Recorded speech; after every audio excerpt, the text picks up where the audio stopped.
Good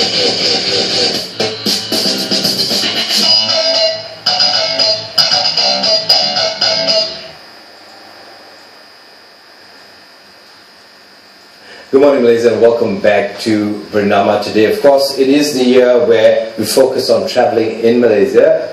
Visit Malaysia. Tourism Malaysia is out with a book with all the packages for you. And if you have friends coming in from overseas to visit the country, please inform them on the 28th of February, until the 3rd of March, there will be in Kuala Lumpur the International Intercity Kabaddi Championships. And joining me in the studio is the president of the KL Kabaddi Association, STR. So good to have you back on the show, my friend. Good morning. Yeah, I mean, the last time we spoke to you, there was a lot happening within the association. You had some kind of tournament then, and you were also going out to promote Kabaddi. How's that all been going? The program has been going on as usual, right. But this tournament itself is one which we have been doing quite regularly since 2008, and it is our showcase event for the KL Kabaddi Association. Right. It is going to happen on the 28th of February to March 2nd at the Stadium Titiwangsa in Kuala Lumpur. Right. So this is like the ultimate Kabaddi event in the country. I think at this point of time it is. Let's not be humble. I've checked, yes. and I know there's nothing much happening in other states in the country. We're not saying if you have something, please let us know, because from what I understand and from what I've researched, this is the only competition that rocks when it comes to Kabaddi or the Kabaddi Championships. It's the International Intercity Kabaddi Championships. So it runs from the 28th of February until the 3rd of March. How many countries are participating? Okay, this tournament is actually based on city teams. City teams? City teams. Right. So the reason why we put it as city team is that there's a twofold thing to it. Yeah. One, because we are the city team itself, right. KL, and we wanted a tournament which actually pits us against the best of the other cities around the region. And the second thing is basically as part of tourism of KL itself. That's why we work closely with the Kuala Lumpur City Hall. Right. They have been one of our closest supporters from the day one. So City Hall has been doing some work in the background to help you guys promote the. Yes, not only on promotion, they also help us a lot in terms of the logistics itself. They give us the stadiums for free. They give us transportation. Amazing, for free. well done. It's quite amazing. Right. So and the tournament itself, as we say it rocks in KL. Yes, it does, because I think this is a very unique tournament. It's the only kind in the whole world that actually pits cities against cities. There are other tournaments which normally is for national players. Right. One of the reasons we actually started in 2008 was that it was all out of unhappiness, because we were actually national champions that year, and none of our players were actually selected for the national team. And we wanted our players to have some international exposure. I hope the Minister of Sports is watching this now. Seriously. Yeah. So we wanted our players to have that international. So you were the national champions. Yeah, in 2008. Yeah. Okay. So and we didn't get any of the selection then. So there is a national team. There is a national team. Why do you think that is? I think one of the problems within Malaysia and also throughout Asia, where whenever the minor sports are concerned, these are not one of those glamorous sports, is nepotism, favoritism always comes into play. Right. Because these are sports which normally the ministry do not really put an eye on. If it's badminton or squash or hockey, they have this thing called Sukan Teras. Yes. Yeah.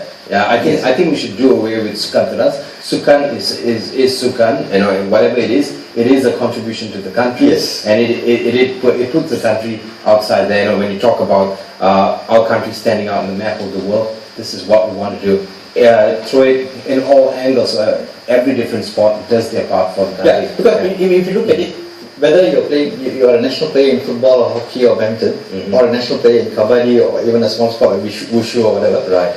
The amount of effort and hard work done by the athletes is almost the same.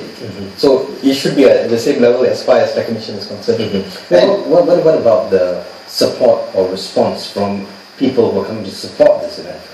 We have had really good support in the past years. A lot of people actually do come and watch the matches, especially locals themselves. And we have very good support from the international teams. We don't pay any of the flight tickets for the teams to come. Wow. They actually pay their own and come, although this is invitational. There is no prize money.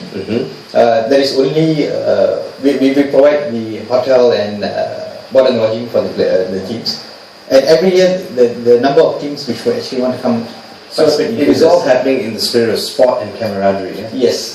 So when we started initially, we had only about 7 city teams, including Malaysian teams. It has grown, and this year we have almost slightly more than 20 teams in total taking part. Right. We have teams from Sri Lanka, we have teams from India, we have teams from Pakistan.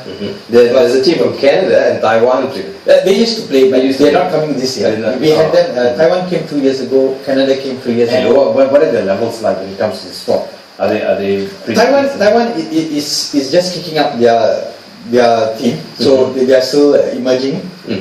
Canada is basically the players who actually, those Indians who have actually migrated to Canada, so they're quite okay. And if you look even this year, some of the teams, like especially Sri Lanka, has actually agreed to send most of the national players who will be playing in the Asian Games this year. Right. So we do have some good international stars coming in. Although the game originates from India, and now that it has grown tremendously around the world, when you say a team from Taiwan comes up, I don't see a team of Taiwanese Indians coming here. No, it's entirely Taiwanese. It's open to people from different backgrounds, different races. Yes. As I think we have spoken about this even previously. One of the teams which is actually taking part in this tournament this year is from Kuala Terengganu, and it's made entirely of local Malays. Right. They've been doing very well lately. They were one of the medalists at the last. Yeah, Terengganu is coming. At the last Kumar, they were one of the medalists. So they do have those diversity in teams nowadays. Actually. When you talk about diversity, also another thing that needs for a team to stand out, another thing that is important is probably skill and being experienced in the sport. What's training like? Yeah? For a team? Training is pretty tough for Kabaddi, because when you look at it, it looks very social game, and people think, what is that? It is. I mean, through the looking glass, it seems very. Yeah, but this is a game which actually combines a lot of sports science into it, because players need to be to have very good upper body strength, because they're blocking and stopping players and all that.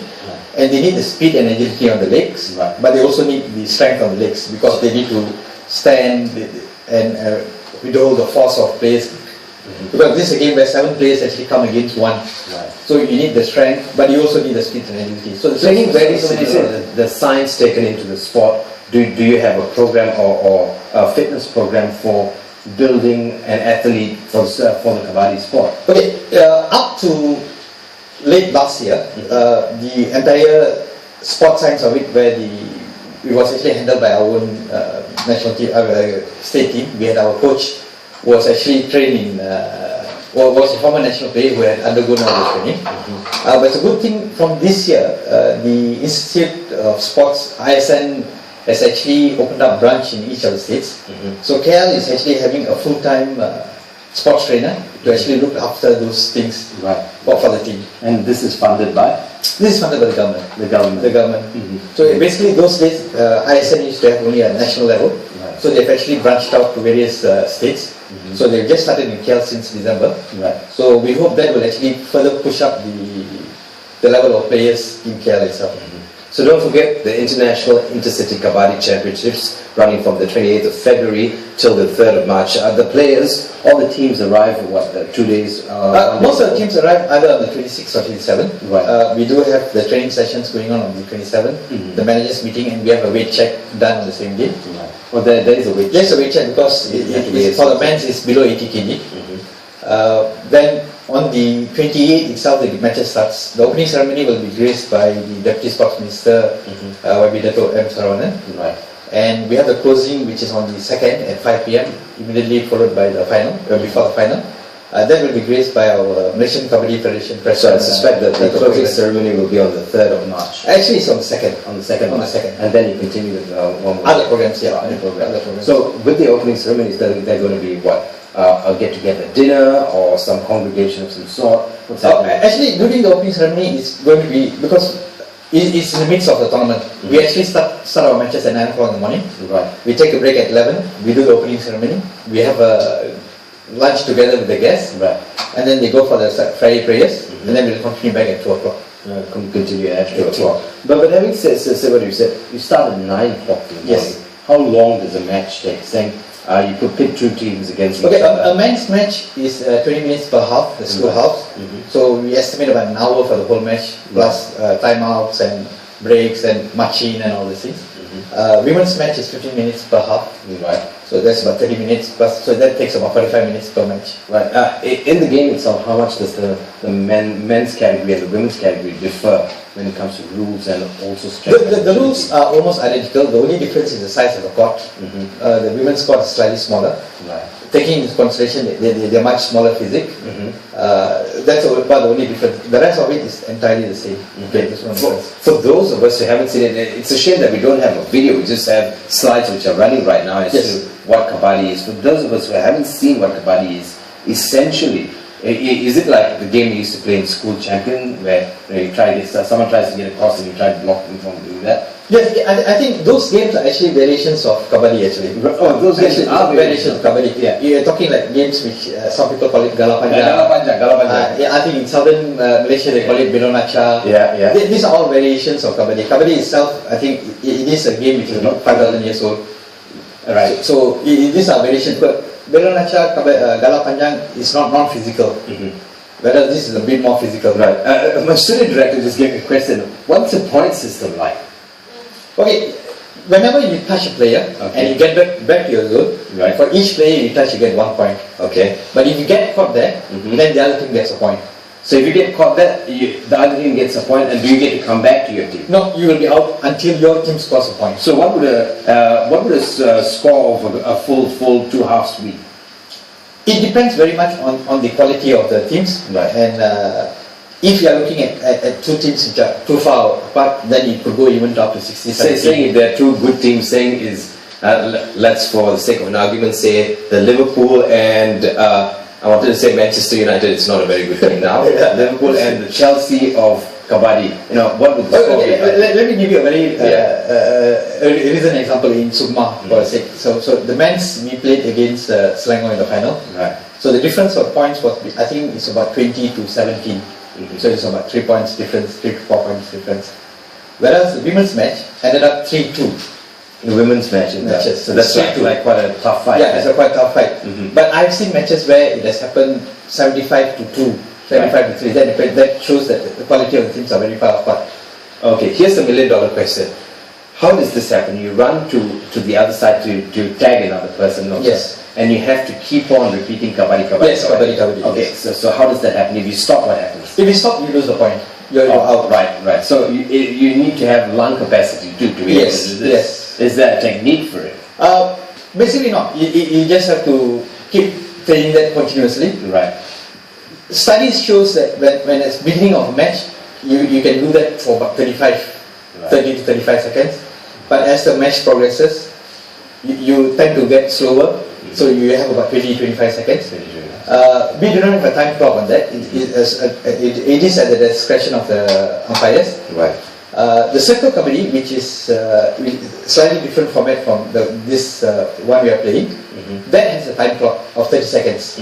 So the raiders have exactly 30 seconds to go in, continue chanting and get back. Right.